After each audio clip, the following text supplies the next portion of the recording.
Everyone, स्वागत है आपका मेरे चैनल स्टडी विद एजे में। आज हम बात करेंगे बैंकिंग की सेकंड वीडियो की। इससे पहले मैं एक वीडियो डाल चुकी हूँ जिसमें मैंने आपको बेसिक कंसेप्ट समझाए थे। सेंट्रल बैंक, कमर्शियल बैंक क्या होता है, क्रेडिट क्रिएशन प्रोसेस क्या होती है, कमर्शियल बैंक के फंक्शन, सेंट्रल बैंक के फंक्शन।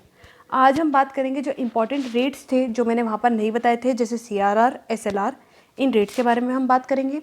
और दूसरा हम बात करेंगे कि ऐसे कौन कौन से मेजर्स हो सकते हैं जिससे हम क्रेडिट क्रिएशन प्रोसेस को कम कर सकते हैं या क्रेडिट क्रिएशन प्रोसेस को स्लो कर सकते हैं या कभी कभी बढ़ा भी सकते हैं, जैसे भी हमारी इकोनॉमी में इन चीज़ों की ज़रूरत हो। तो स्टार्ट करते हैं हम वीडियो के साथ। सबसे पहले हम कुछ इंपॉर्टेंट रेट्स के बारे में बात कर लेते हैं जो आपको पता होने चाहिए। जैसे सबसे पहला हमारा रेट है CRR। CRR है मतलब cash reserve ratio. Cash reserve ratio क्या होता है? ये वो रेशियो होता है जो एक कमर्शियल बैंक को डिपॉजिट करना होता है सेंट्रल बैंक के पास of its net demand and time liabilities की। अब यहाँ पर वर्ड आपको दिख रहा होगा net demand and time liabilities का। अब ये net demand and time liabilities क्या होती हैं? Net demand and time liabilities वो पैसा होता है जो जनरल पब्लिक बैंक के पास जमा करती है in the form of your saving bank account and your fix deposit account. जब हम डिमांड लाइबिलिटीज़ की बात करते हैं तो डिमांड लाइबिलिटीज़ वो होती हैं जिनको हम कभी भी विड्रॉ कर सकते हैं। मतलब जैसे आपका सेविंग बैंक अकाउंट में पड़ा पैसा और करंट अकाउंट में पड़ा पैसा, ऐसा पैसा है जो आप बैंक से कभी भी निकाल सकते हैं, जिसमें आपको बैंक कभी भी रिस्ट्रिक्शंस नहीं लगा सकता। टाइम लाइबिलिटीज़ वो लाइबिलिटीज़ होती है जो एक फ़िक्स टाइम के लिए आपने अपना पैसा डिपॉजिट कर रखा है और उस फिक्स टाइम से पहले आप उस पैसे को नहीं निकाल सकते। अगर मजबूरी हो तो निकाल भी सकते हैं, फिर उसके बाद आपको बैंक जो है इंटरेस्ट रेट नहीं देता। जैसे अगर फिक्स डिपॉजिट और RD की मैं बात करूं तो RD अगर आप 1 साल की कराते हो, 2 साल की कराते हो या 3 साल की कराते हो तो उसमें एक फ़िक्स टाइम पीरियड है जिससे पहले आप अपने पैसे को नहीं निकाल सकते। अगर बाई चांस आप अपने पैसे को निकाल देते हो तो बैंक मना तो नहीं करेगा, पर लेकिन क्या होगा कि आपके ऊपर एक रिस्ट्रिक्शन, आपको इंटरेस्ट नहीं दिया जाएगा, वो आपके ऊपर एक पेनल्टी लग जाएगी, इंटरेस्ट कम दिया जाएगा। तो CRR वो पैसा होता है जितना भी एक बैंक के पास डिपॉजिट आया है, चाहे वो डिमांड डिपॉजिट आया हो, चाहे वो फिक्स डिपॉजिट आया हो जिसको हम टाइम डिपॉजिट भी कहते हैं, जितना भी पैसा उसके पास आया हो उसका कुछ परसेंटेज होता है जो सेंट्रल बैंक उसे बताता है कि उसको सेंट्रल बैंक के पास मतलब RBI के पास डिपॉजिट करना है। तो वो पैसा जो एक कमर्शियल बैंक सेंट्रल बैंक के पास डिपॉजिट करता है उसे हम CRR बोलते हैं, कैश रिजर्व रेशियो। इस समय अगर मैं आपको बात करूं तो 6.25% जो है वो आपका CRR का रेट है। इतना परसेंट जितना भी बैंक के पास उसका डिपॉजिट होगा उतना 6.25% उसको सेंट्रल बैंक के पास डिपॉजिट करना पड़ेगा। SLR क्या होता है? SLR होता है आपका स्टैट्यूटरी लिक्विडिटी रेशियो। अब स्टैट्यूटरी का क्या मतलब होता है? जैसे आपने मूवीज़ के पहले देखा होगा, लिखा था ना स्टैट्यूटरी डिक्लेरेशन। स्टैट्यूटरी का मतलब होता है कि लॉ ने बोला गया कि ऐसा होना चाहिए। तो SLR है वो स्टैट्यूटरी लिक्विडिटी रेशियो जो सेंट्रल बैंक ने कमर्शियल बैंक को बोला है। सेंट्रल बैंक ही कमर्शियल बैंक के लिए लॉ डिसाइडिंग फैक्टर है। तो जो सेंट्रल बैंक ने कमर्शियल बैंक को बोला है कि उसको अपने पास रखना है। अभी जो इससे पहले वाला रेशियो मैंने आपको बताया था वो एक कमर्शियल बैंक को सेंट्रल बैंक के पास रखना था। जो मैं अभी वाला आपको रेशियो बता रही हूँ वो एक कमर्शियल बैंक को अपने ही पास रखना है in the form of liquid. जब आप किसी बैंक में एंटर करते हो, आपको पता है एक बैंक में एक लॉकर होता है, बहुत बड़ा सा तिजोरी होती है जिसमें एक जो बैंक वाले होते हैं अपना सारा पैसा रखते हैं जितना भी उनके पास डिपॉजिट आता है और फिर उसमें ताला लगा देते हैं। वही वो जगह होती है जहाँ पर आप स्टैट्यूटरी लिक्विडिटी रेशियो मेंटेन करते हो। स्टैट्यूटरी लिक्विडिटी रेशियो में आपको क्या करना होता है? लिक्विड फॉर्म में अपने पास पैसा रिजर्व के तौर पर रखना पड़ता है ताकि कल को अगर कोई पर्सन आपके पास आता है पैसा ले जाने के लिए तो आप बहुत आसानी से उसको पे कर सको। अब लिक्विड क्या होता है? लिक्विड का मतलब ये नहीं होता कि पानी। लिक्विड का मतलब होता है वो चीज़ें जो रेडिली कैश में कन्वर्ट करी जा सके। तो लिक्विड में आप किस किस चीज़ों का इस्तेमाल करोगे? गोल्ड, कैश और गवर्नमेंट सिक्योरिटीज़ का। तो जो ये लॉकर मैं आपको बता रही हूँ, इस लॉकर में इस रिज़र्व को, जितना भी ये रिज़र्व बोला जाता है, इतना रिज़र्व एक कमर्शियल बैंक को मेंटेन करके रखना पड़ेगा in the form of gold. या तो गोल्ड हो सकता है या तो कैश हो सकती है, गवर्नमेंट सिक्योरिटीज़ हो सकती हैं। कैश रेडिली लिक्विड है, कैश सबसे ज़्यादा लिक्विड चीज़ होती है। गोल्ड को आसानी से बेचकर लिक्विड में कन्वर्ट करा जा सकता है और गवर्नमेंट सिक्योरिटीज़ बहुत आसानी से बिक जाती हैं। तो it is the ratio at which a commercial bank deposit a percentage of its net demand and time liabilities with it self. ये पैसा उसे खुद अपने पास रखना पड़ता है और net demand and time liabilities मैं अभी आपको समझा चुकी हूँ, जितना भी उसके पास डिपॉजिट आ रखा है। किस फॉर्म में रखना होता है? गोल्ड, कैश और गवर्नमेंट सिक्योरिटीज़ के फॉर्म में रखना होता है। जितनी चीज़ें आपको यहाँ पर रेड में मार्क करी हुई नज़र आ रही हैं, सारे की वर्ड्स हैं जो इंपॉर्टेंट वर्ड्स हैं जो आपकी डेफिनेशंस में होने चाहिए। अब मैं आपको बात कर रही हूँ रेपो रेट की। रेपो रेट वो रेट होता है जिस पे एक कमर्शियल बैंक लोन लेता है सेंट्रल बैंक से। एक कमर्शियल बैंक लोन ले रहा है आरबीआई से अपनी शॉर्ट टर्म नीड्स के लिए। अब बैंकिंग टर्म में शॉर्ट टर्म नीड्स होती हैं, वैसे तो शॉर्ट टर्म का मतलब होता है 1 साल से कम, पर बैंकिंग में शॉर्ट टर्म नीड्स होती हैं 6 महीने से कम। तो 6 महीने से कम अगर लोन लिया जा रहा है कमर्शियल बैंक के थ्रू, जो ले रहा है सेंट्रल बैंक से, तो उसे हम रेपो रेट में लेके आते हैं। बैंक रेट क्या होता है? Bank rate is the rate at which a commercial bank take loan from central bank. इसमें भी कमर्शियल बैंक ही लोन ले रहा है सेंट्रल बैंक से, पर किस लिए ले रहा है? लॉन्ग टर्म नीड्स के लिए ले रहा है। लॉन्ग टर्म नीड्स होगी मतलब 6 महीने से बड़ी बैंकिंग टर्म्स में, या वैसे आप बोल सकते हो 1 साल से बड़ी। रिवर्स रेपो रेट क्या होता है? रिवर्स रेपो रेट वो रेट होता है जिस पे एक सेंट्रल बैंक डिपॉजिट एक्सेप्ट करता है कमर्शियल बैंक से। तो यहाँ पर क्या कर रहा है? सेंट्रल बैंक पैसा ले रहा है कमर्शियल बैंक से। अब देखो, सेंट्रल बैंक जो है वो कमर्शियल बैंक से लोन तो लेगा नहीं, लेकिन क्या होता है, कई बार सेंट्रल बैंक कमर्शियल बैंक को बोलता है कि तुम अपना पैसा मेरे पास ही डिपॉजिट कर लो, इंटरेस्ट रेट मुझसे ही ले लेना। तो रिवर्स रेपो रेट क्या होता है? ये वो इंटरेस्ट रेट होता है जिसपे सेंट्रल बैंक कह रहा है कमर्शियल बैंक को कि तुम अपना पैसा डिपॉजिट कर देना, मैं आपको इंटरेस्ट रेट देता रहूँगा। अब ये ऐसा क्यों करता है वो भी हम लेटर ऑन अभी आगे समझेंगे। अब मैं आपसे बात करती हूँ measures to control credit creation की। अब देखो, अभी तक हमने समझ लिया कि एक बैंक क्या करता है, अपने इनिशियल डिपॉजिट से कहीं ज़्यादा का लोन क्रिएट कर सकता है मार्केट में, और कहीं ज़्यादा का मनी इन सर्कुलेशन क्रिएट कर सकता है। अब मनी इन सर्कुलेशन ज़्यादा क्रिएट होने की वजह से क्या होता है, हमारे पास 2 प्रॉब्लम्स आती हैं। एक प्रॉब्लम आती है इन्फ्लेशन की। इन्फ्लेशन क्या होता है? General rise in the prices of all the goods and commodities. और एक प्रॉब्लम आती है डिफ्लेशन की। अब दोनों क्या चीज़ें हैं मुझे पता है आपकी समझ नहीं आई, अब मैं आपको समझाती हूँ कि दोनों चीज़ें क्या। देखो, जब बार बार मार्केट में क्रेडिट क्रिएट होता है, अगर क्रेडिट क्रिएशन प्रोसेस बहुत अच्छे से चल रही है, बहुत लोगों के पास क्रेडिट जा रहा है, ऐसे केस में मार्केट में मनी सप्लाई बढ़ जाता है, मतलब लोगों के पास खूब पैसा आ जाता है। खूब पैसा कैसे आता है? देखो, मैंने लोन लिया, मैं फ्रिज खरीद के आ गई, फिर मैंने एक और लोन लिया, मैं कार खरीद के आ गई, फिर मैंने एक और लोन लिया, मैंने घर बना लिया। हाँ, ये बात है कि मैं अपना लोन पे भी करूँगी, पर लेकिन क्या है, इस तरीके से हम क्या कर रहे हैं, मार्केट में लोगों के पास पैसा बहुत ज़्यादा हो रहा है। जब लोगों के पास पैसा बहुत ज़्यादा होता है तो वो क्या करते हैं, चीज़ों की डिमांड बहुत ज़्यादा करते हैं। जब लोन सस्ता होगा तो लोग घर बनाने के लिए भी लोन लेंगे, कार के लिए भी लोन लेंगे, फ्रिज के लिए भी लोन लेंगे।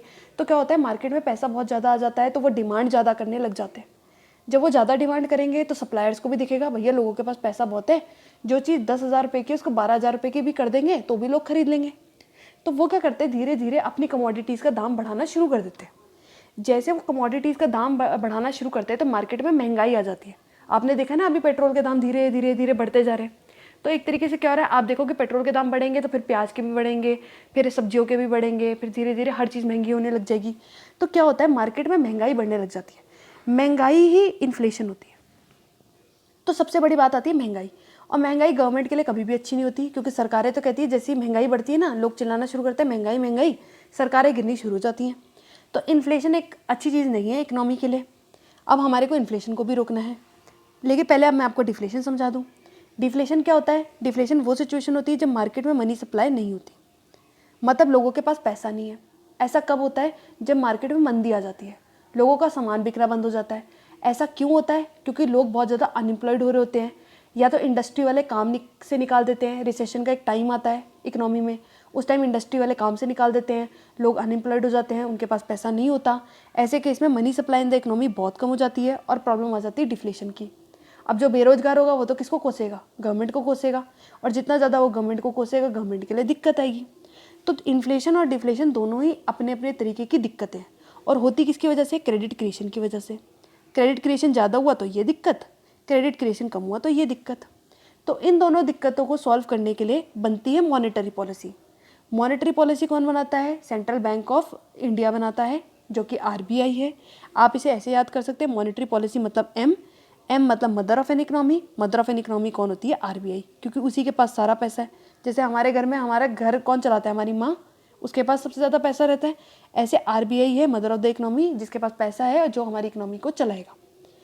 अब जो ये मॉनेटरी पॉलिसी बनाता है उसमें 2 टाइप के मेजर्स होते हैं, एक होते हैं क्वांटिटेटिव, एक होते हैं क्वालिटेटिव। अब क्वालिटेटिव मेजर मैं अभी आपको नेक्स्ट वाली स्लाइड में पढ़ाऊंगी, अभी मैं क्वांटिटेटिव मेजर की बात कर रही हूँ। क्वांटिटेटिव मेजर इन्हें क्यों कहते हैं पहले मैं आपको ये बता दूँ। इतने डिटेल में आपको कोई नहीं पढ़ाएगा, पर चलो इतने डिटेल में मैं आपको पढ़ाती हूँ।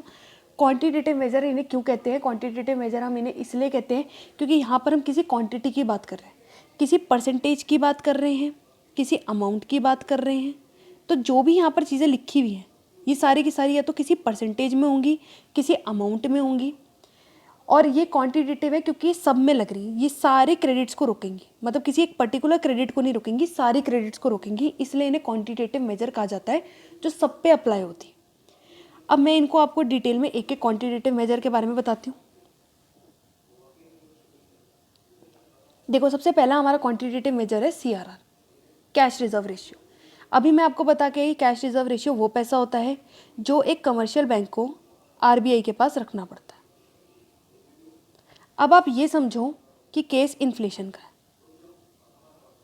केस इन्फ्लेशन का इसका मतलब money supply in the economy बहुत ज़्यादा है। अगर आपको इस money supply in the economy को कम करना पड़ेगा तो आपको क्या करना पड़ेगा? आपको मनी सप्लाई कम करोगे तभी इन्फ्लेशन ठीक हो पाएगा। जब मनी सप्लाई ज़्यादा होने की वजह से इन्फ्लेशन की प्रॉब्लम आई है, तो अगर मुझे ये प्रॉब्लम सॉल्व करनी होगी तो मुझे मनी सप्लाई को कम करना पड़ेगा। अब मैं इस मनी सप्लाई को कम कैसे करूँगी? अगर आप इस रिजर्व को बढ़ा देते हो, कैश रिजर्व रेशियो को अगर आप बढ़ा देते हो, अभी मैंने आपको बोला था आप जितना ज़्यादा रिजर्व बढ़ाते हो, ये मैंने पिछली वाली वीडियो में भी डिस्कस करा था, आप जितना ज़्यादा रिजर्व बढ़ाते हो उतना एक बैंक के पास कम पैसा बचता है जिसको वो आगे जाकर लोन पे दे सके। तो इस तरीके से क्या होता है, जितना ज़्यादा आप कैश रिजर्व रेशियो को बढ़ाओगे उतना आपका लोन जो है मार्केट में कम हो जाएगा। अगर आपको मेरी ये बात समझ ना आई हो तो आप पिछली वाली वीडियो ज़रूर देखिएगा, क्योंकि पिछली वाली वीडियो से ये वाली वीडियो लिंक है। अगर आप पिछली वाली वीडियो नहीं देखोगे तो आगे वाली वीडियो समझ नहीं आएगी। तो अगर आप कैश रिजर्व रेशियो को बढ़ा देते हो तो लोन क्या होगा, जो लोन के लिए पैसा बचता है एक कमर्शियल बैंक के पास वो कम हो जाएगा, जिसकी वजह से वो ज़्यादा लोगों को लोन नहीं दे पाएगा। जब वो ज़्यादा लोगों को लोन नहीं दे पाएगा तो money supply in the economy कम हो जाएगा और हमारी प्रॉब्लम ऑफ इन्फ्लेशन सॉल्व हो जाएगी। ऐसी मैं आपको प्रॉब्लम ऑफ डिफ्लेशन के बारे में समझाती हूँ। अगर डिफ्लेशन की प्रॉब्लम है, money supply in the economy पहले से ही कम है, ऐसे केस में आप क्या करोगे? आप CRR को कम कर दोगे। आप जितना रिजर्व कम करोगे उतना एक कमर्शियल बैंक के पास पैसा बचेगा जिससे वो ज़्यादा लोन दे सकेगा। जितना ज़्यादा वो मार्केट में लोन उतारेगा उतना मनी सप्लाई बढ़ जाएगा। तो आप देख सकते हो, मनी सप्लाई कम की प्रॉब्लम है, हमने मनी सप्लाई बढ़ा दी तो हमारी डिफ्लेशन की प्रॉब्लम सॉल्व हो जाएगी। अब आपको शॉर्ट में मैं एक चीज़ और समझाऊँ। जितने भी मैंने यहाँ पर रिजर्व लिखे हुए, ये सारे रिजर्व बढ़ाने से आपका इन्फ्लेशन की प्रॉब्लम सॉल्व होगी और ये सारे रिजर्व घटाने से आपकी डिफ्लेशन की प्रॉब्लम सॉल्व होगी।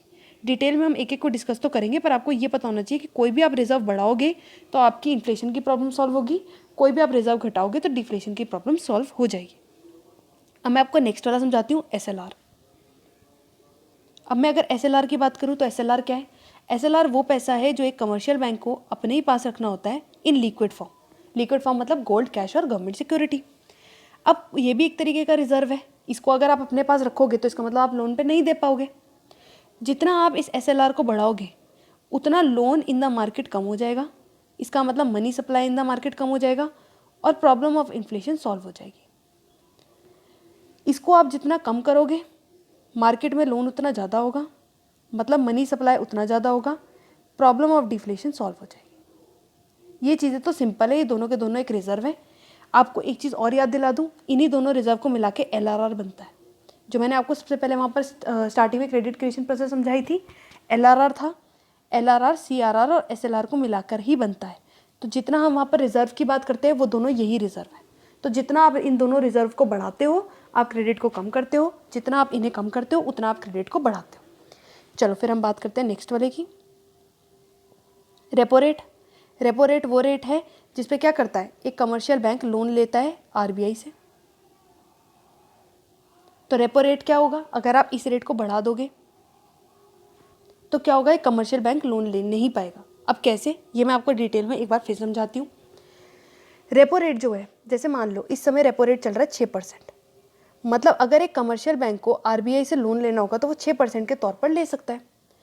अब कमर्शियल बैंक ने RBI से लोन ले लिया तो लोन अपने घर में रखने के लिए तो लिया नहीं होगा, वो जितना भी पैसा लोन पे लेगा वो आगे इसी पैसे का इस्तेमाल करेगा लोगों को लोन देने में। इस तरीके से क्या होगा कि वो लोगों को लोन देगा और उससे क्या होगा, इंटरेस्ट रेट अर्न करेगा। जितना वो इंटरेस्ट रेट अर्न करेगा उससे वो RBI का लोन वापस चुका देगा। तो जो लोन उसने 6% के तौर पर लिया है वही लोन वो आगे 10% के तौर पर कमर्शियल बैंक कस्टमर्स को देगा। अब उसने 10% में अगर मान लो कस्टमर्स को दे दिया तो उसे 10% इंटरेस्ट आएगा, 6% इंटरेस्ट उसने आरबीआई को देना है, बाकी 4% जितना उसके पास बचेगा वो सारे के सारी उसकी इनकम हो जाएगी। अब देखो, मान लो आप इस रेपो रेट को बढ़ा देते हो, अब ये 6% की जगह हो गया 8%। ऐसे केस में क्या होगा, एक कमर्शियल बैंक को नजर आएगा कि आरबीआई से लोन लेना उसके लिए महंगा हो रहा। पहले जो लोन वो 6% पे ले पा रहा था, अब वो लोन उसे 8% पे लेना पड़ रहा। दूसरी बात, अब इस 8% के लोन को ऑब्वियसली वो 12% पे कहीं जाके चढ़ाएगा, तब जाके तो उसे कस्टमर से कुछ अच्छे पैसे मिलेंगे। अब जब कस्टमर से वो 12% चार्ज करना शुरू कर जाएगा तो कस्टमर्स को भी नजर आएगा भैया लोन तो बहुत महंगा हो रहा, हम लोन ले क्यों रहे, पहले 10% का था 12% का है, इससे अच्छा तो लोन ना ही लो। इस वजह से क्या होता है, कस्टमर सेंट्रल बैंक के पास, कमर्शियल बैंक के पास नहीं आएंगे लोन लेने, कमर्शियल बैंक आरबीआई के पास नहीं जाएगा लोन लेने। तो इस तरीके से क्या हो रहा है, लोन कम हो रहे हैं। जितना ज़्यादा ये परसेंटेज बढ़ेगी उतना कस्टमर अवॉइड करेगा लोन लेना, और जितना वो अवॉइड करेगा लोन लेना उतना ही कमर्शियल बैंक भी अवॉइड करेगा सेंट्रल बैंक से लोन लेना। मार्केट में जैसे ही लोन कम होता है, देखो लोन इज़ क्रेडिट, तो मैं जब भी बात क्रेडिट की कर रही हूँ मैं लोन की ही कर रही हूँ। जैसे ही मार्केट में लोन कम होगा तो आपकी डिफ्लेशन की प्रॉब्लम सॉल्व हो जाएगी, इन्फ्लेशन की प्रॉब्लम सॉल्व हो जाएगी, इन्फ्लेशन की प्रॉब्लम सॉल्व हो जाएगी। क्योंकि इन्फ्लेशन क्या है, money supply in the economy बहुत ज़्यादा है, आप लोन को कम कर रहे हो तो आप क्या कर रहे हो, money supply in the economy कम कर रहे हो, इन्फ्लेशन की प्रॉब्लम सॉल्व हो जाएगी। अब अगर मान लो डिफ्लेशन का केस है, डिफ्लेशन के केस में हम क्या करेंगे, डिफ्लेशन के केस में ये 6% का आपका रेपो रेट था, हम 10% पे कस्टमर्स को लोन दे रहे थे। अब डिफ्लेशन के केस में हम क्या करेंगे, इस रेट को कम कर देंगे, 6% की जगह हमने कर दिया 5%। अब क्या करेंगे, हम कस्टमर को यही लोन 8% के तौर पर दे पाएंगे। कस्टमर भागा भागा आएगा कमर्शियल बैंक के पास, भैया पहले जो लोन 10% का हो रखा था अब 8% का हो गया, जाओ ले लो, घर भी ले लो, गाड़ी भी ले लो, मकान भी ले लो। इस तरीके से भागा भागा जाएगा कमर्शियल बैंक के पास, कमर्शियल बैंक भागा भागा जाएगा आरबीआई के पास कि भैया मुझे और पैसा दो, मैं और ज़्यादा लोन दे सकता हूँ मार्केट में। इस तरीके से क्या होगा, मार्केट में लोन बढ़ने लगेंगे, मनी सप्लाई बढ़ने लगेगी और प्रॉब्लम ऑफ डिफ्लेशन हमारी सॉल्व हो जाएगी। चलो अब हम नेक्स्ट बात करते हैं बैंक रेट की। बैंक रेट और रेपो रेट दोनों एक ही चीज़ है। बैंक रेट भी वही रेट है जिसपे कमर्शियल बैंक आरबीआई से पैसा ले रहा है। ये शॉर्ट टर्म नीड्स के लिए था, ये लॉन्ग टर्म नीड्स के लिए, तो बस इसमें ज़्यादा कुछ समझने की ज़रूरत नहीं है। आप जैसे ही बैंक रेट को बढ़ाओगे तो मार्केट में लोन कम हो जाएंगे, प्रॉब्लम ऑफ इन्फ्लेशन सॉल्व हो जाएगी, और आप जैसे ही इसको घटाओगे मार्केट में लोन बढ़ जाएंगे, प्रॉब्लम ऑफ डिफ्लेशन सॉल्व हो जाएगी। इसमें आपको ज़्यादा कुछ समझने की ज़रूरत नहीं है। अब हम बात करते हैं रिवर्स रेपो रेट की। रिवर्स रेपो रेट होता है उल्टा रेट। रिवर्स रेपो रेट में एक आरबीआई एक्सेप्ट करता है डिपॉजिट फ्रॉम कमर्शियल बैंक। अब आरबीआई जो है लोन तो लेगा नहीं कमर्शियल बैंक से, पर वो क्या होता है, कमर्शियल बैंक से डिपॉजिट जरूर ले लेता है और साथ में उसको इंटरेस्ट देना शुरू कर देता है। अब ये रिवर्स रेपो रेट एक्चुअली होता क्यों है, या आरबीआई लोन क्यों लेता है या डिपॉजिट क्यों लेता है कमर्शियल बैंक से, ये बात समझ लेते हैं। अब देखो, जैसे मार्केट में इन्फ्लेशन की प्रॉब्लम चल रही इस समय, money supply in the economy बहुत ज़्यादा है। ऐसे केस में आरबीआई ने जो रेपो रेट पहले था 4% का, मैं मान के चल रही हूँ पहले रेपो रेट 4% का था, वो इस रेपो रेट को बढ़ा देगा। आप ये समझ लो इन्फ्लेशन में हर चीज़ बढ़नी ही है, तो रिवर्स रेपो रेट को बढ़ा देगा, इसे 4% की जगह 5% कर देगा, या हो सकता है 6% भी कर दे। चलो 6% हमने लगा लिया। ऐसे केस में क्या होगा, एक कमर्शियल बैंक अगर मार्केट में अपना पैसा इन्वेस्ट करता है तो उसे कहीं मिलना है 5%, लेकिन अगर वो यही पैसा आरबीआई को देता है तो उसे मिलेगा 6%, और उसे ये दिख रहा है कि आरबीआई उसका पैसा लेके तो भाग नहीं सकता, कोई एनपीए नहीं होंगे, कोई डिफॉल्टिंग नहीं होगी। ऐसे केस में वो क्या करेगा, वो अपना पैसा मार्केट में लगाने की बजाय सारा का सारा पैसा किसको दे देगा, आरबीआई को। आरबीआई एक्चुअली इस तरीके से करना क्या चाह रहा है, वो ये करना चाह रहा है कि मार्केट में लोगों के पास जो पैसा है उसे छीनना चाह रहा है। अब आरबीआई ऐसे सबके पास जाके तो छीन नहीं सकता उनका पैसा, तो वो क्या कर रहा है, वो कमर्शियल बैंक से सारा का सारा पैसा ले रहा है, अपने पास ले रहा है। इस तरीके से लोगों तक पैसा नहीं पहुंच पाएगा। अब खुद तो वो अपना पैसा साइड में रख देगा ना, खुद तो वो उसने पैसा वो मार्केट में उतारना ही नहीं है, तो इस वजह से ज़्यादा क्रेडिट क्रिएट हो ही नहीं पाएगा। तो जब कमर्शियल बैंक अपना सारा का सारा पैसा आरबीआई में डिपॉजिट करना शुरू कर देंगे, इस तरीके से जो मार्केट में जो दूसरे लोन नॉर्मल लोगों को मिल रहे थे वो लोन कम हो जाएंगे, और इस तरीके से money supply in the economy कम हो जाएगी, हमारी इन्फ्लेशन की प्रॉब्लम सॉल्व हो जाएगी। अब अगर मान लो डिफ्लेशन का केस है,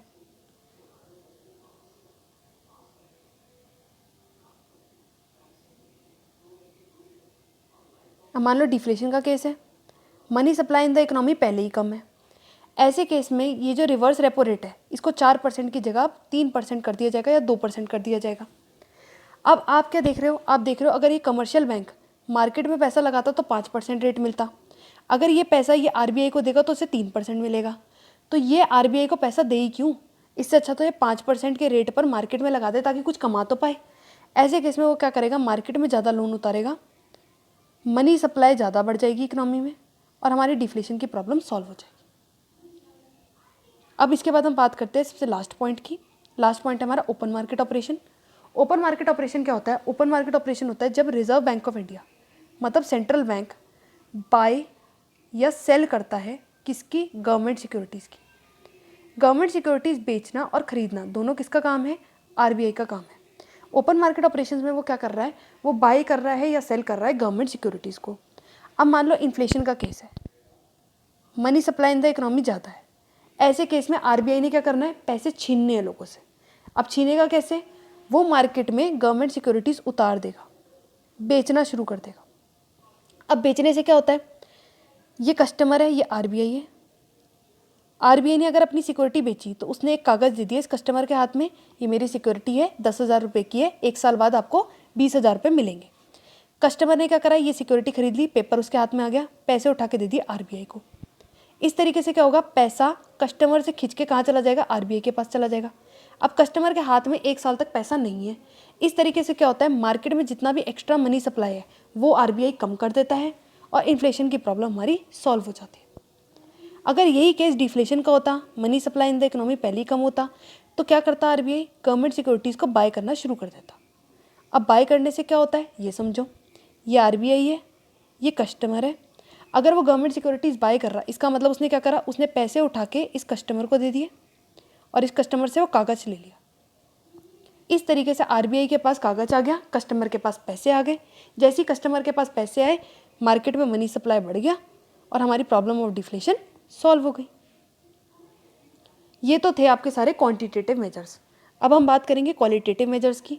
क्वालिटेटिव मेजर्स क्या होते हैं, जैसे क्वालिटेटिव मेजर में सबसे पहला है आपका मॉरल एसोसिएशन। मॉरल एसोसिएशन में क्या होता है, मॉरल एसोसिएशन में जो हमारा सेंट्रल बैंक है, आरबीआई है, वो सिर्फ रिक्वेस्ट करता है कमर्शियल बैंक से कि इन्फ्लेशन का टाइम चल रहा है, money supply in the economy बहुत ज़्यादा है, आप प्लीज़ लोन मार्केट में ज़्यादा ना दो। और आपको पता है कमर्शियल बैंक किसके अंदर काम करता है, आरबीआई के अंडर काम करता है। आरबीआई उनका बॉस है। अगर बॉस बोलेगा लोन नहीं देना तो उसने नहीं देना, अगर बॉस बोलेगा लोन देना है तो लोन देना ही देना है। और अगर ज़्यादा वो अपना दिमाग चलाएगा तो आरबीआई उसके ऊपर पेनल्टी भी लगा सकता है। तो आरबीआई ने अगर रिक्वेस्ट करा कमर्शियल बैंक से तो उसे वो माननी पड़ेगी। तो जब इन्फ्लेशन ज़्यादा होता है, money supply in the economy ज़्यादा होता है, तो आरबीआई कमर्शियल बैंक को बोलता है भैया लोन मत दो, कमर्शियल बैंक लोन नहीं देता। जब डिफ्लेशन का केस होता है, money supply in the economy बहुत कम हो रखा होता है, आरबीआई कमर्शियल बैंक को बोलता है कोई भी आए तुरंत लोन दो, तुरंत लोन दो। इस तरीके से क्या होता है, लोन बढ़ जाता है, मनी सप्लाई बढ़ जाता है, हमारी प्रॉब्लम ऑफ मॉरल सिचुएशन से हमारी प्रॉब्लम ऑफ डिफ्लेशन सॉल्व हो जाती है। नेक्स्ट समझते हैं सेलेक्टिव क्रेडिट कंट्रोल। अब सेलेक्टिव क्रेडिट कंट्रोल में क्या होता है, सेलेक्टिव क्रेडिट कंट्रोल या इसको रैशनिंग भी बोलते हैं, सेलेक्टिव क्रेडिट रैशनिंग। अब रैशनिंग को आप ऐसे समझो, जैसे आपने राशन की दुकानें देखी है ना, बस वही वाली रैशनिंग है ये। राशन की दुकान में क्या होता है, हर एक का एक कोटा तय कर दिया जाता है। आपका ये कोटा है, आपको 2 किलो गेहूँ मिलेगी, पर पर्सन 2 किलो गेहूँ मिलेगी, पर पर्सन 3 किलो गेहूँ मिलेगी। तो इस तरीके से क्या होता है, हर पर्सन का एक कोटा तय कर दिया जाता है, उससे ज़्यादा का उसे लोन मिल ही नहीं सकता।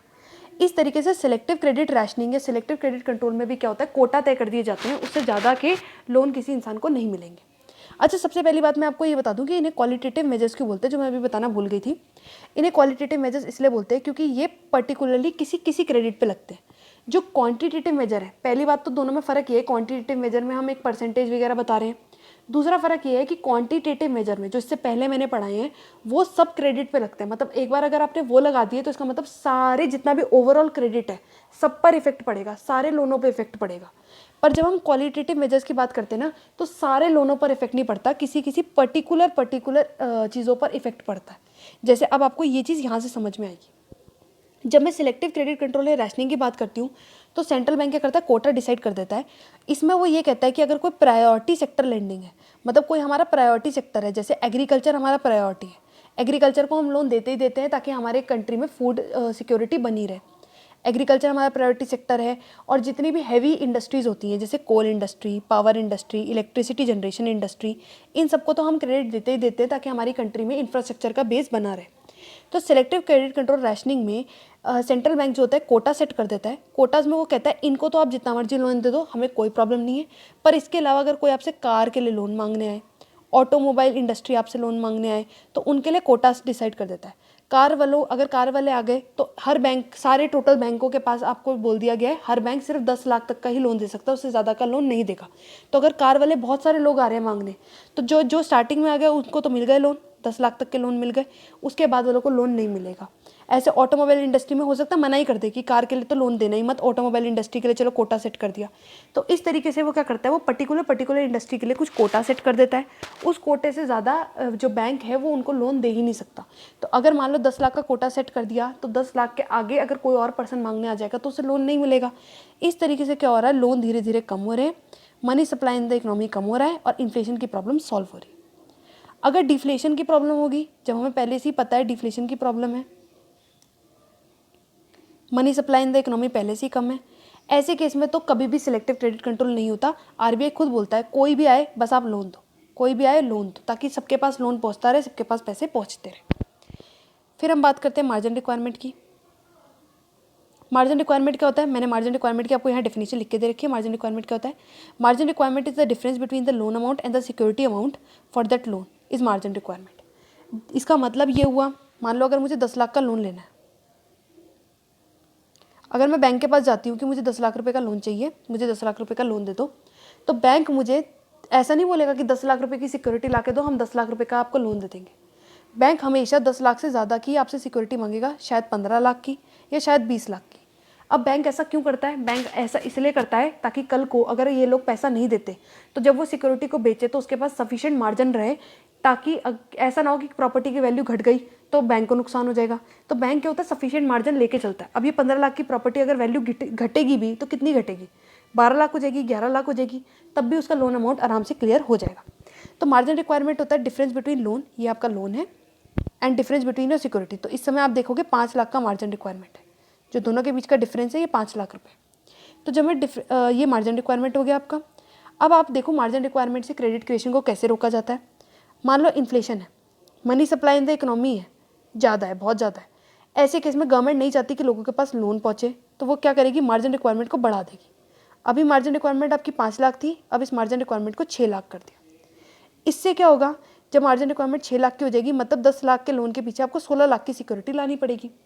अब कई लोग ऐसे होंगे जिनके पास 16 लाख रुपए की सिक्योरिटी नहीं होगी, या मान लो अगर उनके पास 15 लाख रुपए तक की सिक्योरिटी होगी तो ऑब्वियसली उन्हें 10 लाख का लोन नहीं मिल सकता। अब उन्हें लोन मिलेगा शायद 8 लाख का या 7 लाख का। तो इस तरीके से क्या होता है, धीरे धीरे कर लोन्स कम होते हैं। लोन्स कम होते हैं तो money supply in the economy कम होती है, and problem of inflation solve हो जाती है। अगर मैं अब बात करूँ डिफ्लेशन की, money supply in the economy पहले से ही बहुत कम है, ऐसे केस में तो गवर्नमेंट खुद चाहती है भैया लोगों तक लोन पहुँचे। वो क्या करेगी, इस 5 लाख के मार्जिन रिक्वायरमेंट को कम कर देगी। कम कर देगी मतलब इसको कर देगी कहीं 4 लाख। अब 4 लाख करने से क्या होगा, जिसके पास पहले इतनी सिक्योरिटी नहीं थी अब उसके पास सिक्योरिटी आ जाएगी। मतलब अब 10 लाख की जगह 15 लाख की सिक्योरिटी मैं नहीं दे सकती थी, पर 10 लाख की जगह 14 लाख तक की मेरे पास प्रॉपर्टी है। ऐसे केस में क्या होगा, मुझे 10 लाख तक का लोन मिल जाएगा। या आप इसे इस तरीके से भी समझ सकते हो कि अगर आप सिर्फ मार्जिन सिर्फ 4 लाख का है, तो अगर मान लो मेरे पास 12 लाख तक की सिक्योरिटी है, मेरे पास अगर 12 लाख तक की सिक्योरिटी है तो मुझे 8 लाख तक का लोन आराम से मिल जाएगा। पहले मुझे क्या मिल रहा था, पहले मुझे अगर मेरे पास 12 लाख तक की सिक्योरिटी होती तो पहले मुझे 7 लाख तक का लोन मिल रहा था। मैं 12 में से 5 घटा रही हूँ, 7 लाख तक का लोन मिल सकता था, तभी मार्जिन रिक्वायरमेंट मेरी 5 लाख रुपये होती। अब अगर मेरे पास 12 लाख रुपए तक की सिक्योरिटी है तो मुझे आराम से 8 लाख तक का लोन मिल सकता है, क्योंकि इस बार मार्जिन रिक्वायरमेंट सिर्फ 4 लाख है। तो इस तरीके से क्या हुआ, मुझे ज़्यादा लोन मिला। जैसे ही मुझे लोन ज़्यादा मिलता है, money supply in the economy फिर से बढ़ने लग जाता है। मनी सप्लाई जैसे ही इकोनॉमी में बढ़ेगा, डिफ्लेशन की प्रॉब्लम सॉल्व हो जाएगी। आई होप ये बात आपको समझ में आई हो। अगर आपको वीडियो अच्छी लगी हो तो प्लीज़ लाइक, शेयर और सब्सक्राइब कर दें। बेल आइकन को दबा दें ताकि आपको फ्यूचर नोटिफिकेशंस मिलती रहें। अगर आपको मेरी वीडियो बिल्कुल अच्छी लगी हो तो आप प्लीज़ इसे शेयर कीजिएगा और कमेंट्स में बिल्कुल लिख दीजिएगा, ताकि मुझे पता रहे कि आपको मेरी जो वीडियोज़ है अच्छी लग रही है। अगर बाई चांस कोई ऐसी चीज़ है जो मैं मिस कर रही हूँ या मैं नहीं बता पाई हूँ आपको या मैं भूल गई हूँ तो आप प्लीज़ कमेंट बॉक्स में लिख के मुझे बता दीजिएगा। और अगर आप चाहते हो कि मैं किसी पर्टिकुलर चीज़ पर और वीडियो बनाऊँ तो please inform me. Thank you, thanks for watching.